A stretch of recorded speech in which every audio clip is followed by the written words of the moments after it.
धर्मेंद्र सिंह उर्फ थान सिंह जी की तरफ से सभी ग्रामवासियों और क्षेत्रवासियों को जीत की बहुत बहुत हार्दिक शुभकामनाएं। नमस्कार, मैं मनीष कुमार एचपी न्यूज़ से और आज हमें ग्राम पंचायत वैरनी सनोरा में श्री धर्मेंद्र जी के साथ उर्फ थान सिंह जी के साथ। तो आइए जानते हैं इनके विचारों को। सबसे पहले सर जी अपना परिचय दीजिए। मेरा नाम है धर्मेंद्र कुमार, पिताजी का नाम है श्री राम रसोला, ग्राम पंचायत वैरनी सनोरा, बेलाक हाकमन जी।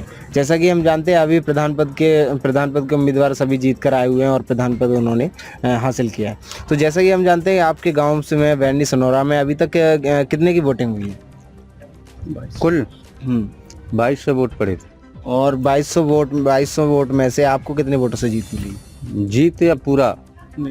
आपको जीत कितने वोटों से? जीत मिली 8 से 11 वोटों से। 8 से 11 वोटों से। वैसे टोटल मतगणना कितने की है? मतगणना टोटल मेरी 12 से 26 वोट की है। जी। तो अभी देखा जाता है कि कोरोना काल में ज़्यादातर गांव के लोग कोरोना के गाइडलाइन को पालन नहीं कर रहे हैं। तो आप इस गाइडलाइन को पालन कराने के लिए गांववासियों से क्या निवेदन करेंगे?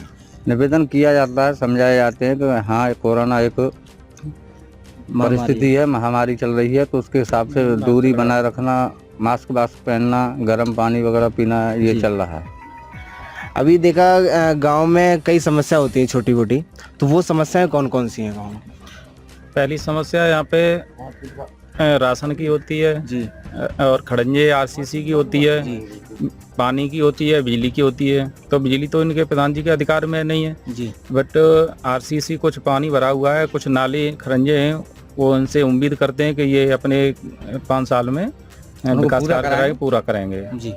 प्रधान जी, जैसे कि अभी कोरोना काल में बच्चों की पढ़ाई स्तर नहीं हो पा रहा है, पढ़ाई कंटिन्यू नहीं है, तो आप ऐसे में गांव के बच्चों से क्या निवेदन करेंगे कि वो घर पे रह के पढ़ाई को कैसे कंटिन्यू करें? करते हैं, पढ़ भी रहे हैं घर पे। कुछ लोग गांव में जो टीचर लाइन के हैं, प्राइवेट में भी, कुछ ऑनलाइन बच्चे भी पढ़ रहे हैं, कुछ वैसे भी घर पे ही व्यवस्था माँ बापों को अपनी फर्ज निभा रहे हैं।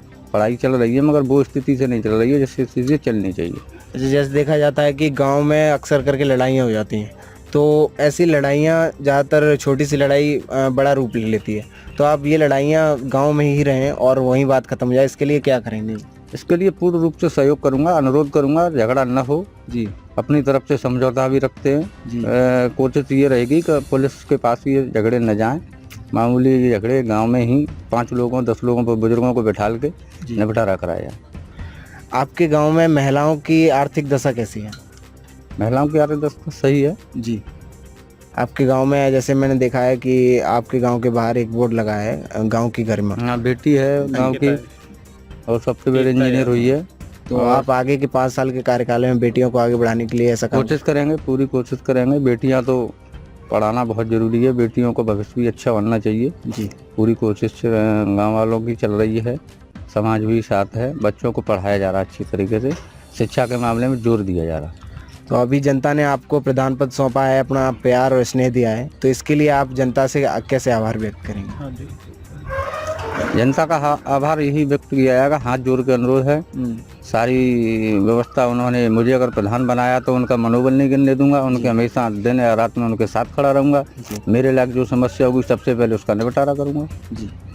तो जैसा कि आप देख पा रहे हैं कि श्री धर्मेंद्र जी उर्फ थान सिंह जी ने कहा कि गांव की बेटियां गांव का गरिमा है, और जैसा कि देखा गया है कि एक सॉफ्टवेयर इंजीनियर निकल के गई हैं इस गांव से, वैसे ही आगे ये कार्य करते रहेंगे और बेटी बचाओ बेटी पढ़ाओ के पूर्ण रूप से पालन करेंगे। वीडियोस देखने के लिए सब्सक्राइब करें HBN न्यूज, बेल आइकन दबाकर लेटेस्ट नोटिफिकेशन पाएं।